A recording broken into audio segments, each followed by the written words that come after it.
which is the category of beer under which Heineken falls, although a lot of other breweries add cheaper grains instead of the barley, such as corn or rice, but we stick to the original recipe with barley.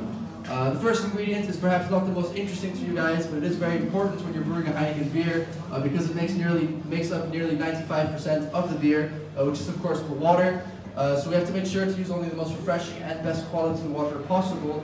However, if you guys have ever traveled, I'm sure you've noticed water can taste very different in different places around the world. And that is why every Heineken brewery has its own water purification facility. And what we do there is we take the best source of water in that area, which might be a stream or a dam or the local water company, and then we further purify it through a process of reverse osmosis. And this takes out anything that could be altering the flavor of the water, and this is why Heineken tastes the exact same no matter which country it was brewed in. The next ingredient we add is barley. There's a picture of a field of barley over there. I have some actual barley over here. So this is what it looks like when we first harvest it. It comes in these closed grains. And what we do with the barley is we malt it. So malting is a process by which you heat up the barley in water at various different temperatures. This gets the barley to start to sprout, and the sprouting releases the starch that's inside of the barley, and the starch contains sugars, and you need sugars for the fermentation process. So I have some malted barley over here, and you can see this white stuff in here. That's the starch which you need to brew beer. We also slightly roast our malted barley. This is what gives Heineken its characteristic golden color. If you were to roast it further, you would get a darker beer. So very dark beers like stouts and porters, they nearly burn the grain. They roast it at very high temperatures. We do it at a much lower temperature to get a much clearer golden colored beer. The combination of water and barley, once the solids have been filtered out, it's called wort. You can actually taste it next door. It's quite a sweet liquid because the sugars have not been fermented yet. There's also no alcohol inside yet. Interestingly, it is the same basis you use to make whiskey, although the process hereafter is much different. I think it is pleasant. It's definitely not a beer yet though, so we still have to add our other ingredients. The next one being hops. There's a picture of the hops plant over there. Hops are plants that grow very fast, up to 30 centimeters per day, and they can grow up to 8 meters tall, so very tall.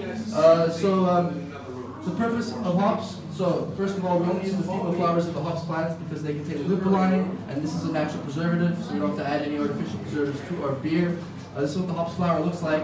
And the purpose of hops, besides that, is that it contributes, first of all, to the flavor of the beer, particularly the slightly bitter flavor that is characteristic of a Heineken. If you add a lot of hops to your beer, you're going to get a very bitter one, like an IPA, for example. We only add a little bit, so you have that refreshing bitterness, but it's not too overpowering. Furthermore, the hops also contributes to the foam head, which sits on top of your beer. This foam head is actually very important because it protects your beer, keeps the bubbles, the CO2 inside your glass, so your beer doesn't go flat as quickly. It also stops oxygen from coming inside your beer. If your beer oxidizes, it changes the color, the smell, and the flavor in a very negative way, and you don't want it to happen. So here in the Netherlands, we're very dramatic about our beer, and if your foam head is gone, we say your beer has died. You don't want your friend to die, of course. So a Dutch barman puts a healthy head of foam on the beers. My recommendation to you guys is not to complain to them about this. It is not there to rip you off out of beer. We are cheap here in the Netherlands. We're not that cheap, guys. It's there to protect your beer, and if you do complain to them, he's probably just going to laugh at you. It is a bit of a telltale sign you're a tourist, so just take it how it is. It is there for good reason. Anyway, what we have here is still not a beer. There's no alcohol and there's no carbon dioxide, and that's where our last ingredient comes in, which is the yeast. Yeast is a unicellular microorganism. You can think of it as a little Pac-Man that swims through your beer, and it eats those sugars that were released from the malting of the barley and turns them into both carbon dioxide and alcohol. So carbon dioxide is, of course, the bubbles in your beer.